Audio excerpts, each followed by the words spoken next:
So in this video lecture, we will discuss about deriving your IS curve. IS curve is one of the most important topic under your macroeconomics. So under ISLM, so we will start with the derivation of your IS curve. So now, so this is your y-axis. On the y-axis, we have AD, AS, consumption, investment. We plot everything on the y-axis. Then here we have income or output. Okay. Now, this AS curve is a 45-degree line here like this. And regarding this AD curve, see, this is your AD curve, aggregate demand. So aggregate demand का formula क्या होता है according to Keynes? So this whole analysis, this cross Keynesian, this is known as Keynesian cross. This was given by Keynes. इसमें Keynes का क्या contribution आती है कि क्लासिकल्स ने बोला था एग्रीगेट डिमांड का कुछ रोल नहीं होता, but then Keynes come into picture to explain that aggregate demand has an equal role in determining your output. So this is a 2 sector economy. You can take it as 3 sector 4 sector, इसकी derivation पे फर्क नहीं पड़ता. So let's take it as 4 sector as well, nothing will change.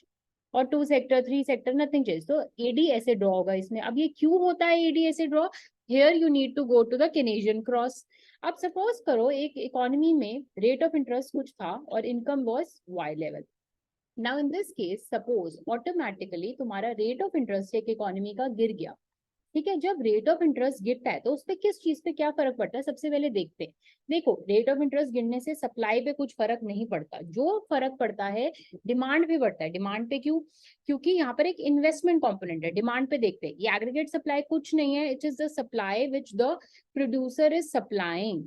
Now let's look into the aggregate demand. So this consumption is given by C bar plus small c y.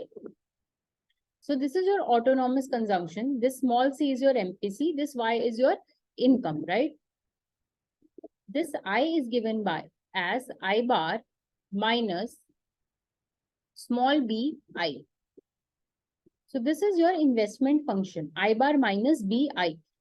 अब यहाँ पर I क्या है? ये rate of interest है. इसको चलो I की जगह R भी लिख सकते हैं, राइट? इसको R भी लिख सकते हैं. तो अब जैसे ही R बढ़ा, ठीक है, जब रेट ऑफ इंटरेस्ट बढ़ा तो अब क्या होगा? आप इन्वेस्टमेंट करने जाएंगे. इन्वेस्टमेंट करने की कॉस्ट क्या है? Rate of interest.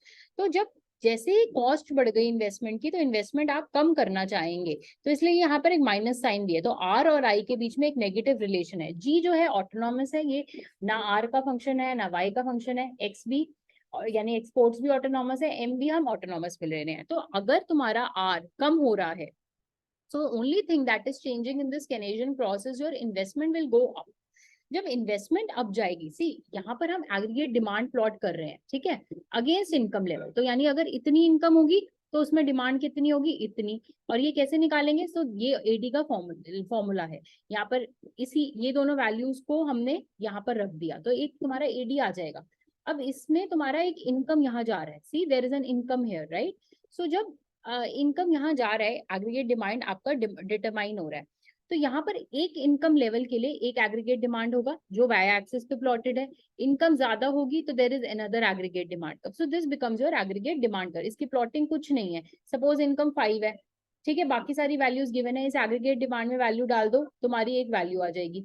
इनकम 6 है तो एग्रीगेट डिमांड में वैल्यू डालो, एक एग्रीगेट. तो ये ऐसे करके ड्रॉ हो जाएगा. हर इनकम लेवल के लिए एग्रीगेट डिमांड ड्रॉ हो जाएगा. अब जैसे ही हम क्या देखते हैं कि यहाँ पर तुम्हारा रेट ऑफ इंटरेस्ट जो है वो कम हुआ है तो इन्वेस्टमेंट बढ़ जाती है. जैसे ही इन्वेस्टमेंट बढ़ती है तो एग्रीगेट डिमांड बढ़ता है. जब एग्रीगेट डिमांड बढ़ेगा तो यहाँ पर एक पैरेलल शिफ्ट होगा एग्रीगेट डिमांड में, parallel like this. So this is how aggregate demand shifts up in the economy. Now the previous equilibrium is Y, right?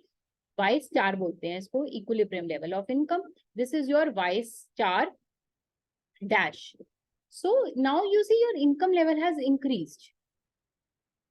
Why? Because your investment has gone up. So what is happening is as R falls, I rises. As I rises, आपका aggregate demand बढ़ा. जैसे aggregate demand यहाँ shift हुआ, आपका income level, और ये क्या है? Equilibrium income level बढ़ गया है. तो AD is equal to AS is the equilibrium का formula. ये equilibrium था, अब equilibrium ये हो गया है हमारा. So अब क्या था? R कम हुआ तो हम क्या देखते हैं? इक्विलिब्रियम इनकम बढ़ गई है. तो that was your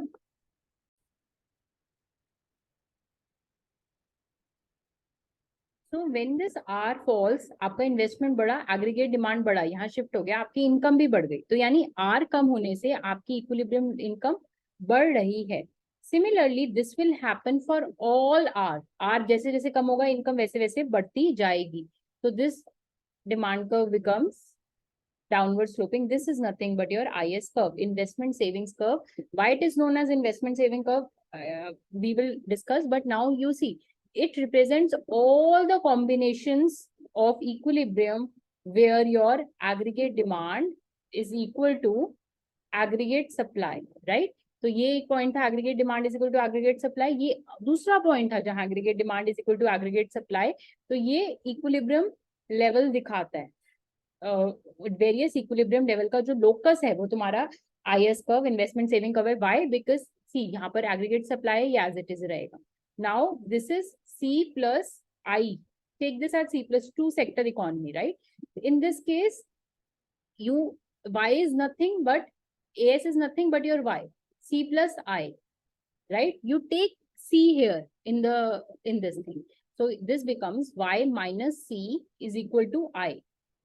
So this is your savings. Y minus C, what is this? This is your savings is equal to investment. So this curve here, अगर two sector economy की बात करें, AD is equal to AS is the same thing as S is equal to I. So that is investment savings curve. So this is the derivation of your IS curve. In the future videos, we will be discussing the slope of IS as well as the derivation of your IS.